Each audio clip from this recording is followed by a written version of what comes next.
16일, 17일 기시다 후미오 총리가 어떤 좀 보따리를 풀어놓느냐 그래도 이 정도면 우리 국민들도 윤석열 대통령의 제3자 배상, 변제안에 대해서 공감하지 못하는 상황이다. 한국 여론은 잔뜩 화가 나 있다.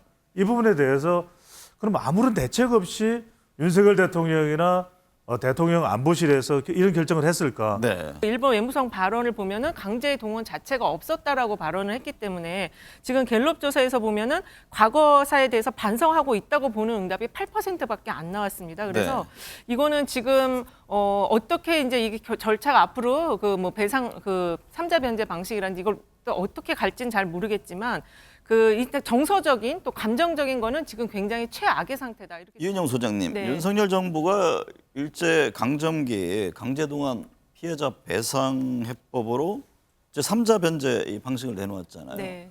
지금 뭐 시민사회단체 반발 또 정치권 이게 충돌로 이어지고 있는데 이게 전체 여론 흐름은 어떻게 나옵니까? 이게 지금 이제 조사 그 기간마다 조금씩 숫자가 다르긴 하지만 그래도 그 삼자 변제에 대해서 부정적으로 평가하는 여론이 굉장히 지금 높은 수준입니다. 그리고 그 갤럽 조사 그 이제 8일 이후에 된 조사를 보면은 그 갤럽은 거의 7대3 비중으로 지금 나오고 있어요. 그래서 지금 전체 프레임이 이제 국익이라는 측면, 그래서 미래지향적인 어떤 관계로 뭔가는 어쨌든 변화가 있어야 된다라는 흐름, 정부 여당의 그런 국익 중심의 관점과 그다음에 어떤 그 이 유권자들의 시민들의 그 국익보다는 어떤 민족의 감정 이런 측면이 대립을 하고 있는데 어쨌든 이 민족적인 감정 부분이 훨씬 더 지금 높은 수준으로 여론 지형을 덮고 있다 이렇게 좀 볼 수 있을 것 같습니다. 네.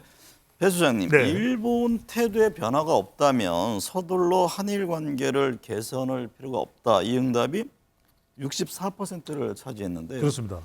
일본의 태도가 중요해 보입니다. 이번 예.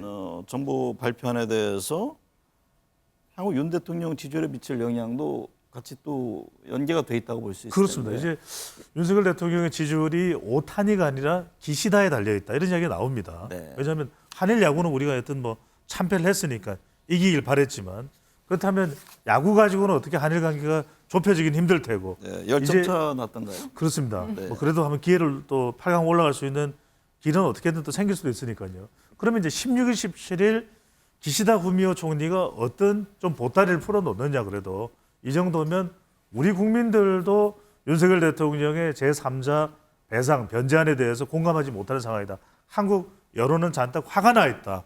이 부분에 대해서 그럼 아무런 대책 없이 윤석열 대통령이나 대통령 안보실에서 이런 결정을 했을까? 네. 저는 여론 그런 기대가 있는 거죠. 그렇죠. 여론이 이렇게 이 화가 날 거라는 것 자체를 몰랐을 리는 없을 것 같아요. 그렇다면 이제 중요한 것이 이것이 미국의 영향 때문이다. 또는 그래도 일본이 겉으로는 계속해서 우익적 성향을 보이지만 그래도 정작 일본에 가서 만나보면 물밑으로라도 뭐가 이루어지지 않겠냐는 기대감이 있는데 이제 이 공은 기시다 후미오 총리가 그래도 뭐 수출 규제 해제뿐만 아니라 뭘 좀 더 꺼내놓느냐 이게 상당히 이제 중요한 변수가 될 것으로 봐야 되겠죠. 이번 주 한일 정상회담에서 일본이 과연 어떤 입장을 내놓느냐 이게 그렇죠. 굉장히 중요한데. 예. 근데 이런 가운데요. 일본 외무상이 네. 강제징용 사실 자체를 부정하는 발언을 했잖아요. 네, 그렇습니다. 이번 주 한일 정상회담에서 그럼 일본의 또 전향적인 입장 변화가 있을 것인지 이 대목이 중요하지 않나요? 그 변화가 있을 것인지도 중요하지만 이제 그거를 우리 국민들이 어떻게 인식하느냐가 더 중요한데요. 네. 지금 그 일본 외무성 발언을 보면은 강제 동원 자체가 없었다라고 발언을 했기 때문에 지금 갤럽 조사에서 보면은 과거사에 대해서 반성하고 있다고 보는 응답이 8%밖에 안 나왔습니다. 그래서 이거는 지금 어떻게 이제 이게 절차가 앞으로 그 뭐 배상 그 삼자 변제 방식이라든지 이걸 또 어떻게 갈지는 잘 모르겠지만 그 일단 정서적인 또 감정적인 거는 지금 굉장히 최악의 상태다 이렇게 정리할 수 있겠습니다. 네. 배 수장님, 네. 16, 17일 일본 방문 윤 대통령 예정돼 있잖아요. 예. 그 한일 정상회담 이 관련한 여론 흐름은 어떻게 나타나고 있습니까? 뭐 안 좋습니다. 지금은 이게 굉장히 감정이 격앙돼 있고 더군다나 아직 뭐 시작도 안 했는데. 시작 안 해도 이제 지금 대통령이 내놓은 이게 이제 어떤 연장선상의 여론이냐면 네. 3.1절 기념사부터 이제 이번 달에 촉발이 되는 것이거든요. 그 이후에 이제 대통령의 제3자 배상, 변제안, 그 다음에 또 이제 일본과의 이 정상회담, 한일 정상회담으로 이어지는데 그러다 보니까 지금 상당히 국민들이 격앙이 돼 있는 거죠. 네. 야구도 지금 막 오타니만 잘 나가지 우리 야구는 죽을 수가 있으니까 물론 체코는 이겼습니다. 체코는 이겼는데 오늘은 야구 말씀을 많이 하시네요. 자제하겠습니다. 네, 그런데 여하튼간에 이런 상황이다 보니까 기대하는 것은 일본 총리가 뭔가를 좀 꺼내 놓을 거냐는 건데 무엇을 꺼내 놓더라도 우리 국민들이 그다지 이렇게 공감되는 쪽으로 가지는 않을 겁니다. 그런데 네. 방금 전에 이은영 소장님께서 굉장히 중요한 말씀을 하셨어요.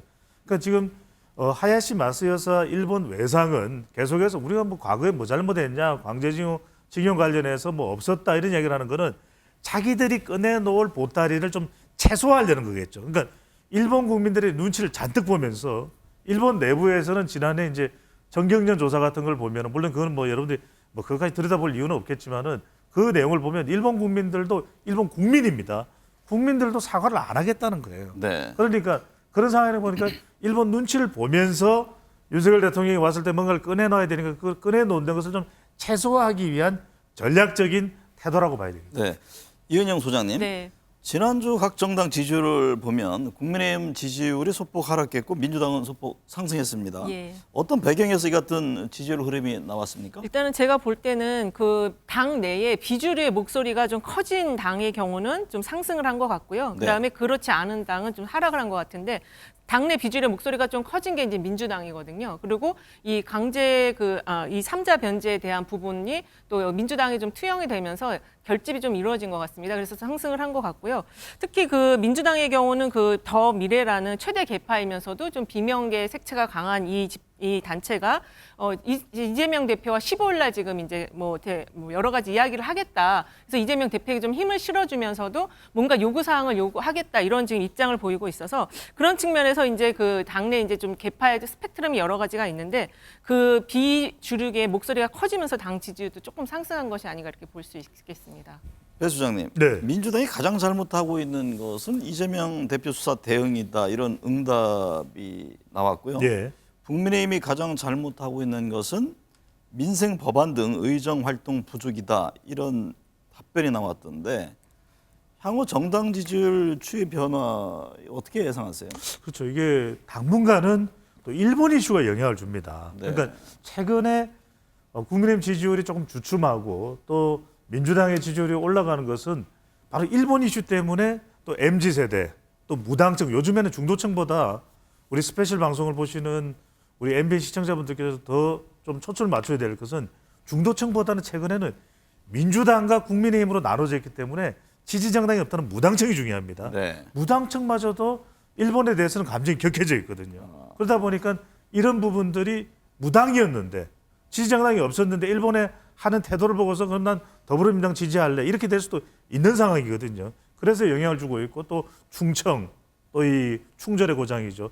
또 이 대구 경북이나 PK 지역도 일본 이슈는 영향을 받습니다. 네. 특히 이제 서울은 최근 들어서 계속 국민의힘 쪽으로 뭉쳐 있었고 윤석열 대통령의 지지 기반이 되어가는 추세였는데 또 일본 이슈가 등장하니까 획도 돌아서는 여론도 나오거든요. 저는 이 이슈가 최근에 중요한데 결국 민주당이 앞으로 극복해야 될 과제는 이재명 대표와 관련된 이 부담, 사법수사 부담, 최근에 이 전 비서실장의 또 죽음 이런 부분들과 관련된 이런 여론들을 어떻게 떨쳐낼 것인가. 네. 결국은 사법적 대응은 대응대로 또 민주당의 지지율과 내년 총선 대비를 어떻게 좀 구분해서 할까. 이것이 최대의 민주당으로서는 앞으로의 과제라고 봐야 되겠죠. 말씀을 들어보면 일본 관련 이 배상 문제 이게 향후 지지율 전체 흐름의 하나의 변곡점이 될 수 있다 이렇게 보시는 그렇습니다. 건가요? 그럴 수밖에 없는 게 지금 이게 굉장히 시기적으로도 연장되는 것이 지금 3월 기념사부터 촉발됐던 것이 이제 이번 주에 다가오는 이번 주에 이 한일 정상회담 그다음에 4월 달에 윤석열 대통령이 미국 국빈 방문해서 IRA법, 인플레이션 리덕션 액트, 이 인플레이션 감축 법안이나 이 중국에 대한 투자 자체를 갖다가 못하게 하는 금지하는 이 이른바 가드레일 조항, 독소 조항 네. 이런 게 어떻게 해결되냐? 해결되면 그래도 미국의 영향으로 이 일본에 대해서 제3자 배상이 나왔는데 좀 설득이 되네 이런 반응일 텐데 그럼 또 5월 달에 G7 정상회 히로시마 회의가 있습니다. 이때 이제 한미일 정상회담이 만약에 있다면 그때 반응이 돼. 그 다음까지 5월까지 해결이 안 됐는데 국민 여론은 화가 나는데 8월로 넘어가 버려. 네. 8월에 뭐가 있습니까? 광복절이죠. 8.15. 8.15가 있습니다. 네. 그럼 이게 또 여론이 또 달라지는 분기점이 될 수가 있기 때문에 이 한일 이슈가 당분간은 지배적인 이슈가 된다고 봐야 되겠죠. 짧게 덧붙이면 네. 지금 8월까지 이제 이게 일정이 쫙 있는데요. 그 사이에 일단은 피해자들이 이걸 배상을 받지 않겠다라고 했을 때의 법적인 어떤 문제점, 그 다음에 그 아까 8.15 광복절뿐만 아니라 그 시기에 후쿠시마 오염수 방류건이 또 있습니다. 요거는 상당히 그 민생에 또 직결이 되는 그런 문제이기 때문에 지금 우리나라는 3면이 바다기 때문에 그 후쿠시마 오염수 방류건을 어떻게 처리할지도 굉장히 중요한 포인트가 될 것 같습니다. 네.